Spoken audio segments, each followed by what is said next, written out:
Hello everyone, my name is Atharv Chauhan. So today I'll be taking you through some of the most important machine learning algorithms, decision trees, random forest, boosting methods, and finally a fun concept, how perceptrons can implement logic gates. We'll keep everything simple, intuitive, and connected to real world application. To be precise, this is our question number 8 of Ends and Paper Solution series.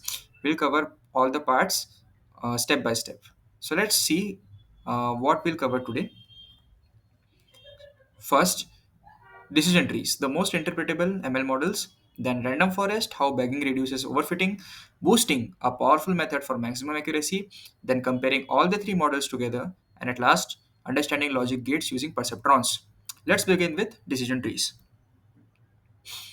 So yeah, decision trees are often the very first ML model people learn, and for a good reason.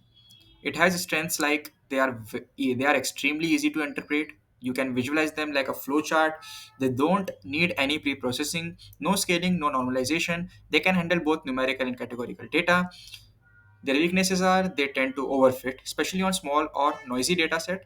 They are unstable. Small changes in data can change the entire tree.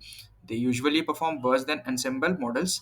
So while decision trees are easy to understand, they don't always give the best performance.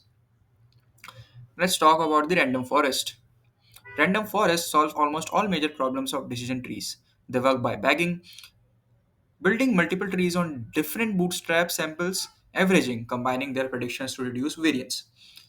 Now, what does this achieve? It achieves better stability, outliers don't heavily affect results, higher accuracy thanks to ensemble nature, and better handling of missing data using surrogate splits and proximity measures.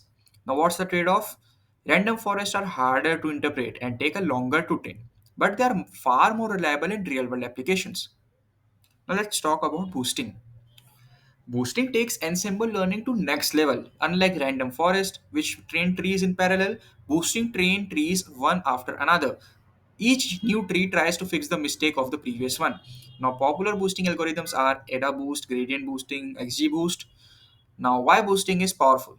It achieves state of the art accuracy on structured tabular data. It reduces both bias and variance. It focuses intelligently on how hard to classify samples. And now the challenges it faces. It's sensitive to noise, may overfit on mislabeled data. It requires a careful tuning. It is slower to train than random forest. But when you want the higher accuracy, boosting is often the best choice. Now let's compare all the three models now. This was our boosting strengths and challenges as well. Yeah, the algorithm comparison. Here's a simple way to remember all three. Decision trees, great for interpretability and quick insights. Random forest, best for stability, strong general purpose performance. Boosting, top accuracy for competition level or production critical task. Now use trees to explore, forest to deploy, and boosting when you want to win. It's as simple as that. Now let's talk about logic gates and neural networks. Now let's switch gears and talk about perceptrons, the simplest form of neural network. A single layer perceptron can implement linearly separable logic gates. Logic gates include AND or NOT. These gates work by adjusting weights and bias so that weighted sum across a threshold. But there's one gate it cannot implement, which is XOR. Why? Because XOR isn't linearly separable. You can't separate its classes in just one straight line. This limitation is exactly what inspired the development of multi-layer neural networks and deep cleaning. Now let's discuss an example. Example, perceptron logic gates. AND gate. Both inputs must be 1. Weights 1, comma 1. Bias minus 1.5.